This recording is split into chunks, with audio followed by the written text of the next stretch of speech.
Young David was obsessed with playing in the NBA. That's literally every waking hour was based on playing in the NBA. Growing up in small, middle of nowhere cornfields of Iowa, my parents probably should have told me to play tennis or golf, something like that, but I loved the NBA. So I put everything that I had into playing in it. And I thought Des Moines, Iowa was the big city. So to ever think that I'd move out to Los Angeles and live in Los Angeles it was non-existent. But just like playing in the NBA, a goal of mine was to always live on the beach. I always wanted to live by the water, but it didn't seem like it was ever going to be possible.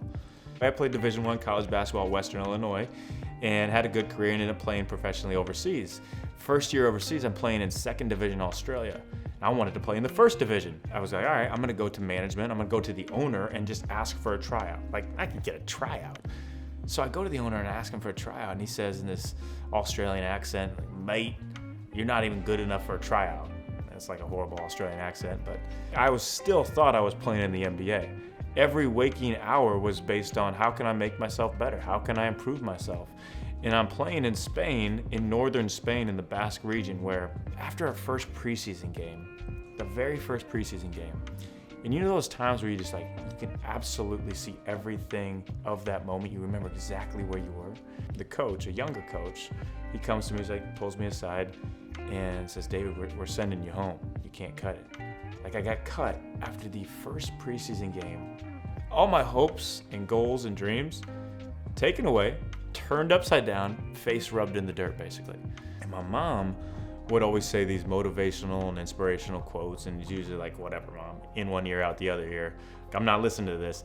And she said this one that stuck with me. Like, I can vividly remember it. I was kicked back in the chair. She was doing dishes. She said, David, when one door closes, 4 open in an entire beachfront patio overlooking the ocean. I was like, hold up. I thought it was one door. What's this 4 doors opening in this beachfront patio?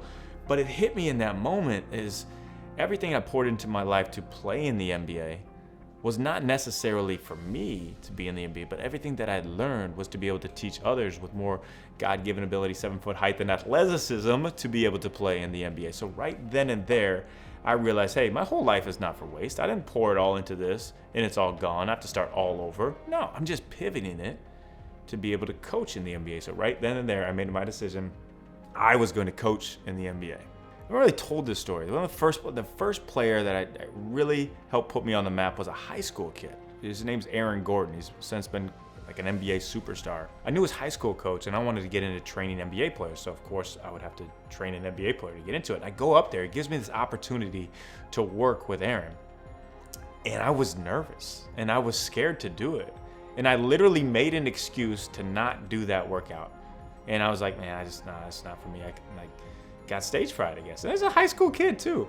But then a friend of mine was like, dude, why not do this? Give it a shot. You got nothing to lose. You only have something to gain. I'll bring my camera. We'll record this. So then if I do this workout for him the next day, he loves it. We stay in touch, keep doing workouts.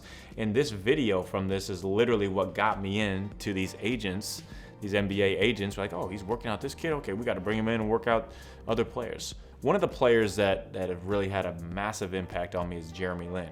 And he had this time in 2012 that was Linsanity, where he came out of complete obscurity and took over the world. It's like the coolest story there is. So me and Jeremy got connected right after that, and he was kind of struggling with like his identity because he had been at the top of the top, literally the #1 trending thing in the world for weeks on end, and he struggled more with like how do I keep this up? Like this is what people will think of me. What if I'm not this type of player? What if I'm not continuing to produce at this level? You would think these great superstars don't struggle with confidence. Every one of them does. We all struggle with confidence. So Jeremy really taught me, in a sense, that confidence is not based in results, resumes, accolades, anything like that, but it's all based in the true self-awareness of knowing who you are. And that he just made such a stand for his Taiwanese people, his faith in Jesus, and I like to joke that he thinks he's a great gourmet chef in the kitchen, which is highly debatable, but standing for so much more. And anybody that thinks they're doing something that's about them, it's gonna burn out. It's all about serving. It's all about what you can give to somebody else. Anytime I go in to speak or anytime I go to meet with somebody, it's not about, hey, I'm so cool, I'm gonna bring this to you, but it's, hey, what do you need? Like, how can I help you? So looking at that from the service mode, pivot is a basketball term. It's a term when you're defended, you cannot see your teammates, you can't see the hoop, but you make this slight turn. Everybody goes through a time when they're stuck.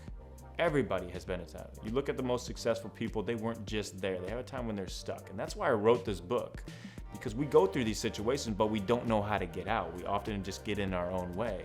Through what I've learned through working with NBA players, my own experiences, everything's a slight turn of perspective. You have a God-given strength. We all have a God-given strength, but yet far too often we are told we are weaknesses. Society says you increase your weaknesses.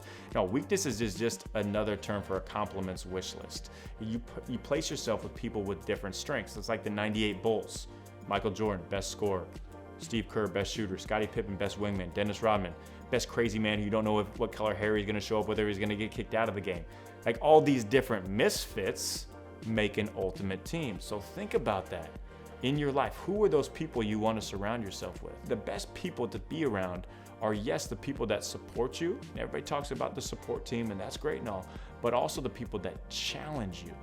Challenge and support. Those are the type of people you want to build with. And if you're doing what you do for yourself, for your own personal gain, and only you know that in your heart, a lot of people will say they're not, but trust me, I've been around a lot of people and they are. If you're doing it for your bank account, your social media, if you're doing it for yourself, you will never be content. You will never have long-lasting joy. True, genuine service is about giving your time and energy when it's not convenient for you, when it doesn't align with your Google color-coded calendar. And I'm not the best at this. Trust me, I got a lot going on and I want to hit this and it's on my schedule, but we don't know what people are going through. I've lived a great life, like a lot of adventure, been over 50 countries, coached in the NBA, all this cool stuff, but I never really started living until I married Taylor. And I wholeheartedly mean that. The support, like just the person that she is, how loving and caring. It's just such a great feeling to know yet you're with the one God made you to be with, and that you get to spend and do life with them. If I do mess up, that's totally okay. I know that at the end of the day, I've got God and I've got my smoking hot wife and I don't need anything else.